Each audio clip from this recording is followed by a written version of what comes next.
Establishment name, আপনি কোন company কাজ করেছেন সেই কোম্পানির নাম লেখা থাকবে। এস্টাবলিশমেন্ট আইডি, আপনার সেই আইডিটা এখানে লেখা থাকবে। ডেট অফ জয়েন, আপনি কোন তারিখে জয়েন করেছেন কাজে সেটাই আপনার এখানে আপডেট থাকবে।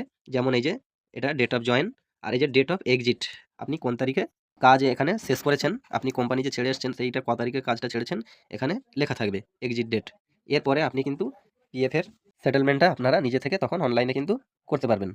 10C এবং 19 ফর্মটা আপনারা ফিল আপ করে আপলোড দিলে কিন্তু তখন সেটেলমেন্টের টাকাটা তারপরে পাবেন, ডেট অফ এক্সিটটা মেনশন হওয়ার পরে। স্বাগতম মাহাদুল ট্রিক্স ইউটিউব চ্যানেলে।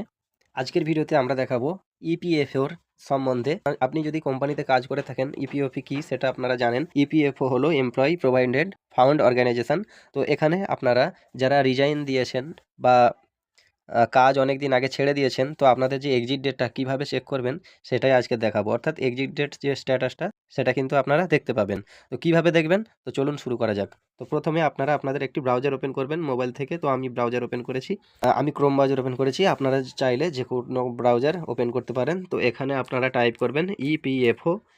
ইপিএফও টাইপ করার পরে এটাকে আপনারা সার্চ দেবেন। সার্চ দেওয়ার পরে এখানে দেখতে পাচ্ছেন এমপ্লয়ি প্রভিডেন্ট ফান্ড অর্গানাইজেশন, ঠিক এই জায়গাটাতে টাচ করবেন। এখানে টাচ করার পরে ঠিক এরকম একটি ইন্টারফেস চলে আসবে। এরকম একটি ইন্টারফেস আসার পরে নিচে একটু স্ক্রোল করবেন। নিচে একটু স্ক্রোল করার পরে এই যে দেখতে পাচ্ছেন অনলাইন ক্লেমস, এই অনলাইন ক্লেমসে আপনারা টাচ করবেন। এখানে টাচ করার পরে এরকম একটি ইন্টারফেস চলে আসবে। এরকম একটি ইন্টারফেস আসার পরে আপনারা এই যে সাইডে দেখতে পাচ্ছেন ইউএন এবং পাসওয়ার্ড, এরপর নিচে আছে ক্যাপচা। ইউএন পাসওয়ার্ড এন্টার করার পরে এই যে ক্যাপচাটা দেখে দেখে ফিল করে দেবেন। ফিল করে দেওয়ার পরে সাইন ইন করবেন। ক্যাপচা দিয়ে সাইন ইন করার পরে এরকম একটি ইন্টারফেস আসার পরে এই দেখতে পাচ্ছেন ওয়ান টাইম পাসওয়ার্ড, এই পাসওয়ার্ডটা এখানে এন্টার করে দেবেন এবং দেখে দেখে এই ক্যাপচাটি টাইপ করে দেবেন। ওটিপি এবং ক্যাপচা কোডটি টাইপ করার পরে সাবমিট করবেন। সাবমিট করার পরে ঠিক এরকম একটি ইন্টারফেস চলে আসবে। এরকম একটি ইন্টারফেস আসার পরে এখানে দেখতে পাচ্ছেন এই যে থ্রি লাইন আছে, এই থ্রি লাইনে একবার টাচ করবেন। এখানে টাচ করার পরে এখানে এই যে দেখতে পাচ্ছেন ভিউ বাটন, তো এখানে একটা ভিউ বলে একটা অপশান আছে, ইউএন কার্ড আর এই যে ভিউ একটা খুব ছোট্ট করে লেখাটা দেখা যাচ্ছে। তো এই ভিউ অপশানে টাচ করবেন।